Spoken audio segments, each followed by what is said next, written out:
जी दोस्तों, अब हम बात कर रहे हैं इस वीडियो में गोल्डन रूल्स ऑफ अकाउंट्स की।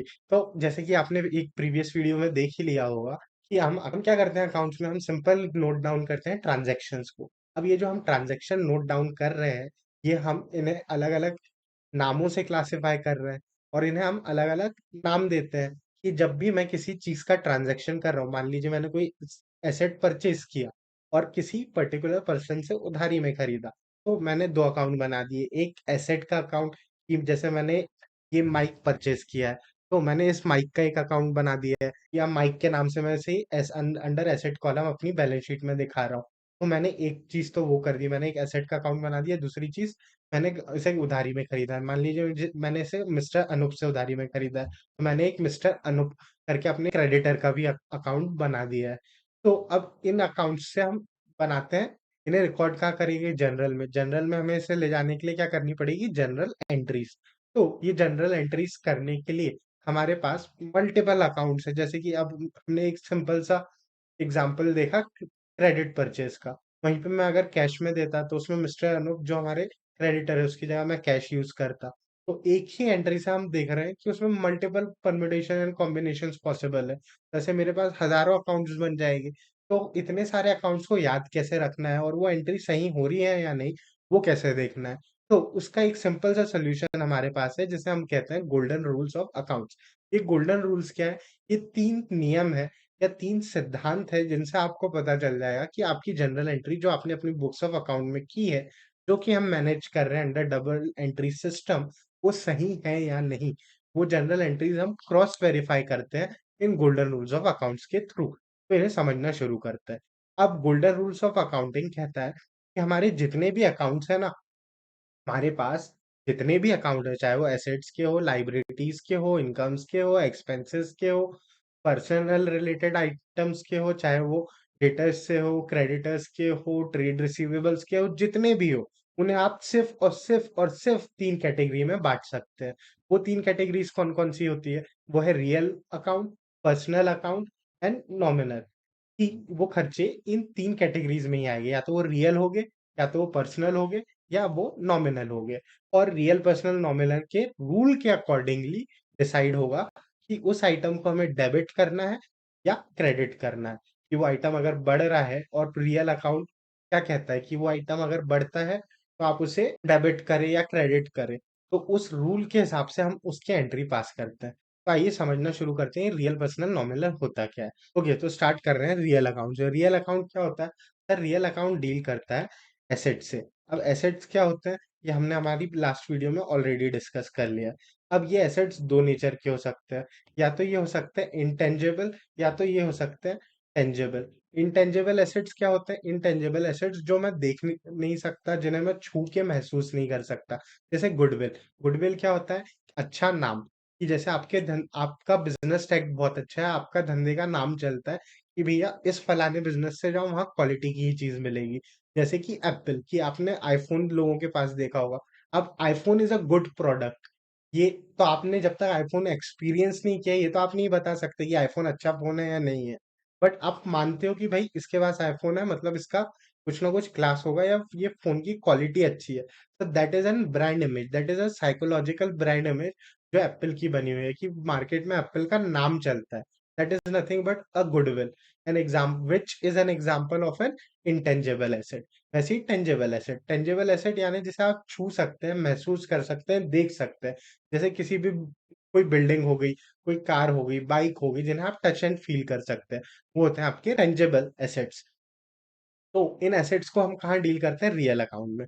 अब रियल अकाउंट क्या कहता है, इसका हम रूल समझते हैं। तो रियल अकाउंट हमने देखा कैसे डील करता है एसेट से। इनसे दो, टेंजिबल एंड इंटेंजिबल एसेट से। अब रियल अकाउंट ये कहता है कि भैया debit what comes in and credit what goes out. यानी कि क्या? जो भी अंदर आया उसे करो डेबिट, और जो भी बाहर गया उसे करो क्रेडिट। यानी कि क्या? जब भी मेरे पास कोई एसेट आ रहा है, तो मेरी बुक में एसेट वैल्यू आ रही है, एसेट बढ़ रहा है, तो उसे मैं कर दूंगा डेबिट। जब भी मेरे पास एसेट आता है, मैं उसकी वैल्यू को बढ़ा देता हूँ, डेबिट करता हूँ। जब भी मेरे पास से एसेट जाता है, मेरी बैलेंस शीट से उसकी वैल्यू घटती दिखती है मुझे, तब मैं उसे कर देता हूँ क्रेडिट। यानी कि what goes out is credited, what comes in is debited. और ये हम किसके कॉन्टेक्स्ट में पढ़ रहे हैं? ये हम पढ़ रहे हैं रियल अकाउंट के कॉन्सेप्ट में, जो डील करता है एसेट्स के साथ। दूसरा अकाउंट है पर्सनल अकाउंट। अब पर्सनल अकाउंट किस बारे में बात करता है? पर्सनल, जैसे कि नाम में ही है कि पर्सनल, ये पर्सनल लोगों की बात करेगा। अब ये जो पर्सन्स है, ये 3 तरीके के हो सकते हैं। ये पर्सन कौन-कौन से हो सकते हैं सर? यहाँ पे हम लिखते हैं, सर ये जो पर्सन है ना, ये या तो हो सकते हैं नेचुरल पर्सन, नेचुरल पर्सन जैसे आप हैं, मैं हूँ, जो जीते-जागते लोग हैं। उस वैसे ही हो सकते हैं आर्टिफिशियल पर्सन। आर्टिफिशियल पर्सन क्या सर? जो जिन्होंने जन्म तो नहीं लिया, लेकिन लीगली हम इन्हें रिकॉग्नाइज कर रहे हैं एज अ पर्सन। इसका एक एग्जांपल, जैसे कि sir company, company is not a natural person, but a company is an artificial person which is created by law, क्योंकि लॉ के थ्रू हमने एक एंटिटी बनाई है जिसके पास वही राइट्स है जो एक नेचुरल पर्सन के पास हो सकता है in respect to holding of assets and liabilities, कि वो अपने नाम पे एसेट्स रख सकती है, अपने नाम पे लाइबिलिटीज रख सकती है, जो है company, which is an example of an artificial person. And sir representative person, क्या होता है सर? रिप्रेजेंटेटिव पर्सन वो होता है जो रिप्रेजेंट कर रहा है एक ग्रुप ऑफ पीपल को। अब मान लीजिए मेरी कंपनी है सर, मेरी क्या है? कंपनी। अब कंपनी में मेरे पास बहुत सारे एम्प्लॉइज है, मेरे पास एम्प्लॉय ए है, एम्प्लॉय बी है, सी है, ऐसे करते करते मेरे पास ढेर सारे एम्प्लॉइज है। अब मुझे इन एम्प्लॉइज को मंथ एंड पे क्या देनी पड़ती है सर? सर मुझे इन्हें देनी पड़ती है सैलरी। तो क्या मैं जब इन्हें सैलरी दूंगा, तो मैं इंडिविजुअली इन्हें नाम से बताऊं, ए को इतना सैलरी दिया, बी सी डी ई, हाँ वो मैं अकाउंटिंग पर्पजेस के लिए तो कर सकता हूँ। बट अगर मुझे बताना हो कि मंथ में मोटा मोटा salary, total amount of salary बता दो, तो उसे मैं क्या नाम दूंगा? तो मैं तो कहूंगा ना सर मुझे टोटल सैलरी बताओ। तो इसके लिए मैं एक वर्ड यूज कर सकता हूँ सर। वो वर्ड जो मैं यूज कर रहा हूँ, मैं उसे यहाँ लिख देता हूँ, outstanding salary. Outstanding salary, sir outstanding salary क्या है? Outstanding salary is nothing but कि मुझे टोटल इतने सारे लोगों को मिला के कितनी सैलरी देनी है, वो मैं आपको बता रहा हूँ by the name of outstanding salary. तो ये जो आउटस्टैंडिंग सैलरी है, क्या ये रिप्रेजेंट कर रही है इस पूरे ग्रुप ऑफ पर्सन्स को? हाँ। तो इसीलिए से हम नाम दे देते हैं एज रिप्रेजेंटेटिव पर्सन का। तो हमने अभी तक के क्या समझा सर? अब सर हमने समझा कि हम बात कर रहे हैं पर्सनल अकाउंट की। पर्सनल अकाउंट किन चीजों से डील करता है? पर्सनल अकाउंट डील करता है सर उन एंट्रीज की जो डील करती है किसी पर्सन से। पर्सन किन नेचर के हो सकते हैं? नेचुरल पर्सन, दूसरा आर्टिफिशियल पर्सन जैसे कि कंपनीज है, और तीसरा रिप्रेजेंटेटिव पर्सन जो रिप्रेजेंट कर रहे हैं ग्रुप ऑफ पीपल को, जैसे कि डेटर्स के अकाउंट्स, क्रेडिटर्स के अकाउंट। अब पर्सनल अकाउंट का नेचर क्या है सर? हम वो देखते हैं कि इसमें हमारे लिए रूल क्या है। तो पर्सनल अकाउंट का रूल है debit the receiver and credit the giver.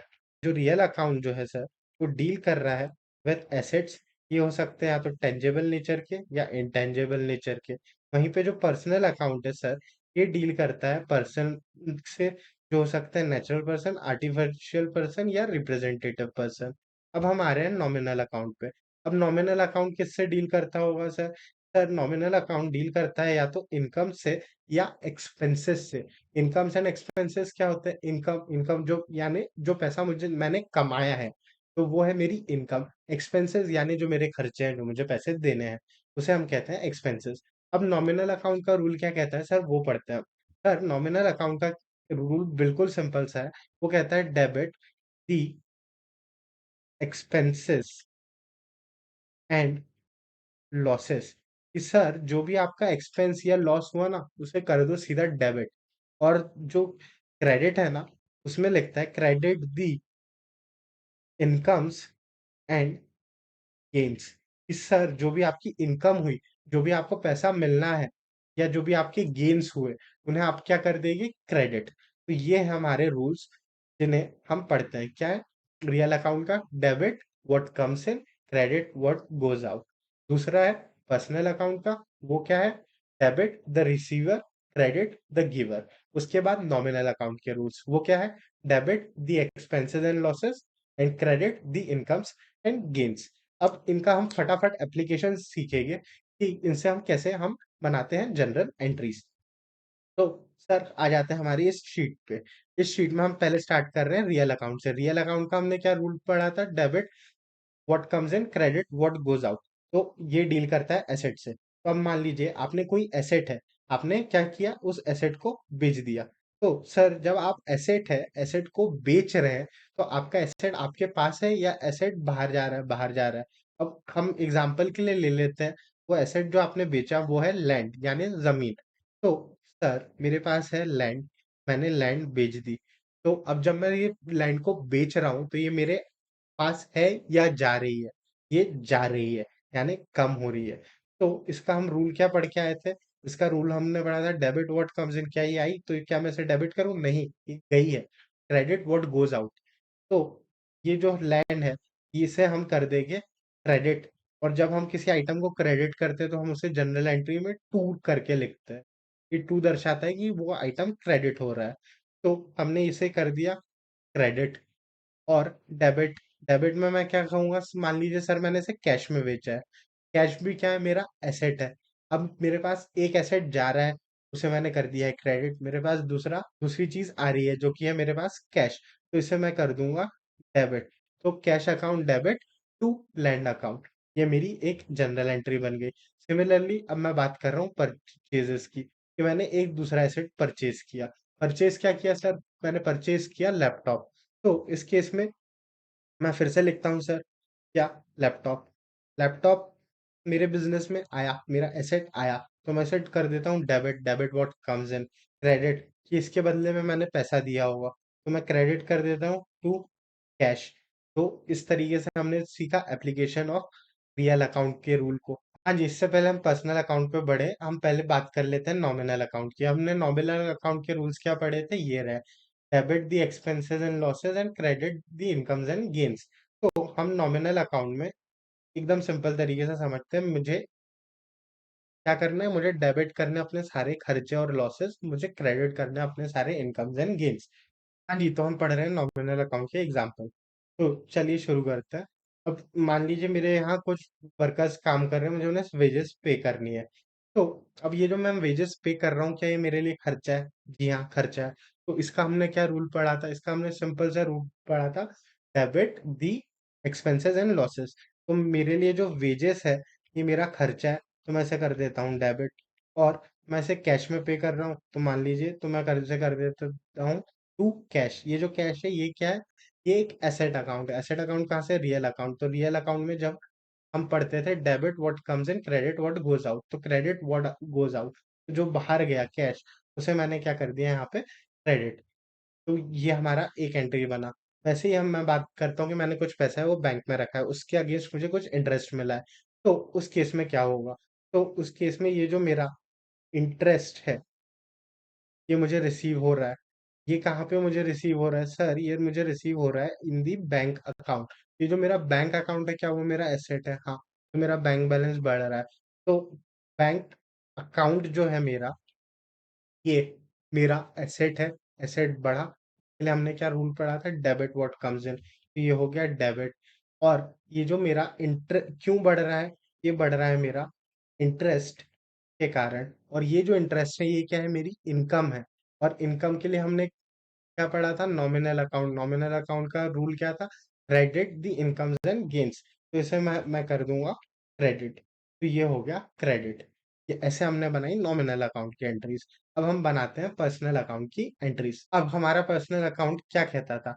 हमारा पर्सनल अकाउंट कहता था debit the receiver, credit the giver. अब मैंने मान लीजिए कुछ गुड्स है या मैंने कुछ परचेजेस की, वो परचेजेस मैंने की है क्रेडिट में, यानी उधारी में। किससे? मिस्टर बी से। तो इसके लिए मैं क्या एंट्री बनाता हूँ? इसके लिए मैं एंट्री बनाता हूँ,